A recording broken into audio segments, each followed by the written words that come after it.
Yo, what up guys, it's Rythmn. Today we're going to talk about what kind of gear you need to start working on as soon as you hit level 50 as a ranger. This is the current gear that I wear, and it's probably going to be the best until you start working towards your in-game gear in the future. So, let's get started. So there is basically two sets of armor, but three different ways you could wear them, and I'll show you guys exactly what I mean. Basically the two armor sets are Heave armor and Rythmn armor. Now these armors both have their pros and cons, so let's go over them. First off, let's talk about the Rythmn armor. The Rythmn armor gives you endurance, as you can see, so if you're having problems with stamina, then this might be the armor for you. It also, on the boots, has an item effect that gives you a plus 200 endurance, so you really get a lot more stamina wearing Rythmn armor. Now the only con to wearing Rythmn armor is that you only have one gym slot compared to the Heave armor, which has 2 gym slots. So, pretty much debating on how you want to play your class, whether you have problems with stamina, or if you want to just go with more damage and HP overall, or just 2 gym slots. It's kind of like you have to debate on which one you want to go with. Kind of like your playstyle, I would say. Now to keep it short and simple, Heave's armor you will lose out on a lot of stamina. So like I said before, if you are having problems with stamina and able to upkeep that as much as possible, then you might want to decide whether or not you want to mix and match. So in my opinion, there's 3 ways to really wear these types of armors. The first way is going 3-piece Heave and 1-piece Rythmn. Now that 1-piece Rythmn is going to be the boots, so that way you get the item effect of the endurance, allowing you to get a lot more stamina for your build. The second way I recommend going is going 2-piece Heave as well as 2-piece Rythmn, so that way you can get the 2-piece bonus as well as the item set bonus for the boots, giving you a lot, and I mean a lot of stamina. Now the third way, and this is personally what I use, is going full 4-piece Heave, and the reason I do this is because I have 2 gym slots in every single piece of Heave armor, and I think that overall gives me a better benefit just because I'm able to handle my stamina a bit better than others. Now you're probably asking, what kind of gems do I want to put in my gear?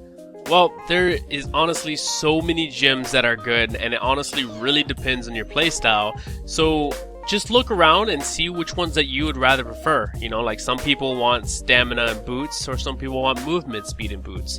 But I know you guys will have questions, so I'll personally show you what kind of stuff I have in my gear. For my helmet, I have agility, which is evasion plus 2, but I'm thinking about changing that out for cast speed. Now, for chest, I have max HP plus 25, but this is the weaker version of the gem, so you can obviously get better ones, like I think plus 100 HP, if I'm not mistaken.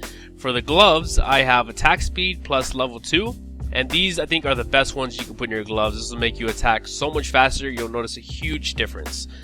For my boots, I have the movement speed level 2.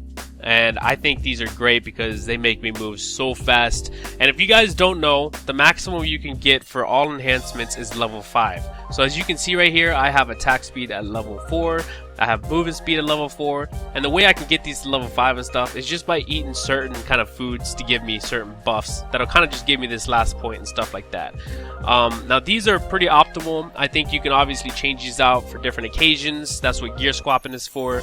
But these are probably the best gyms that you're going to want to go for. Now these can get pretty pricey, so you want to be a bit careful because they do die, or they do, you know, blow up whenever you die, or they have a really high chance of blowing up whenever you die to PvE mobs, so you do want to be careful because they are a bit pricey. So for the accessories, I really recommend spending your money and getting the bears accessories.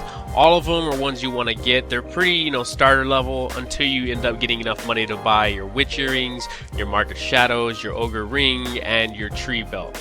Now, those are really expensive accessories that I just said, so you're probably going to want to work towards those, or maybe even farm them yourselves, but you would not get those till late game. But in the meantime, I really do recommend getting every single accessory here, like the bears and everything. The only difference is, if you guys notice, you have these level of recommendations, or letter of recommendations, and in them you can get these rings, which are a really good replacement to have. So if you're able to have, you know, a friend who can send you these letters of repayment, I really suggest, you know, working together and sending each other your letters, because if you do get 2 of these rings, they are really good replacements for all your accessories. Alright, so last but not least is the weapons. Now, as soon as you hit level 50, you want to work towards getting a Uriya weapon, a Uriya longbow. I think this is arguably like one of the best weapons you can get as soon as you hit level 50. Now, there's been a lot of people arguing that you shouldn't get this to plus 15, but honestly, you should do whatever you want. If you have the stones for it, go ahead and upgrade it. It's not as hard as you think it is to get it to plus 15. Now, one of the in-game weapons you're going to want to work towards is called a Laverto longbow. This weapon is pretty rare. I've been trying to get it for about like a week now, and people keep sniping it off the auction house. Now, this weapon is really expensive. It's between like 9 to 10 mil.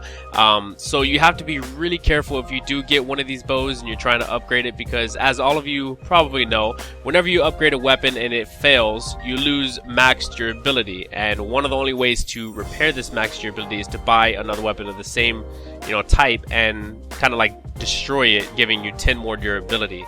Well, this weapon is kind of expensive, so you have to work around with it. You have to be really safe with fell stacks and stuff like that. So this is more of a risk of getting this weapon. You should only get this weapon if you know what you're doing, but it is a very strong weapon. So I think that pretty much sums up the videos. If you guys have any questions, feel free to ask them in the comments down below, and I'll try to answer as many of them as I can. And like always, guys, don't forget to hit that thumbs up button if this video helped you guys out in any way. And yeah, I think that's about it. So I hope you guys have a great day, and I'll see you guys next time. Peace! Hey guys, don't forget to hit the thumbs up button if you enjoyed the video, and follow me on Twitter for some more updates.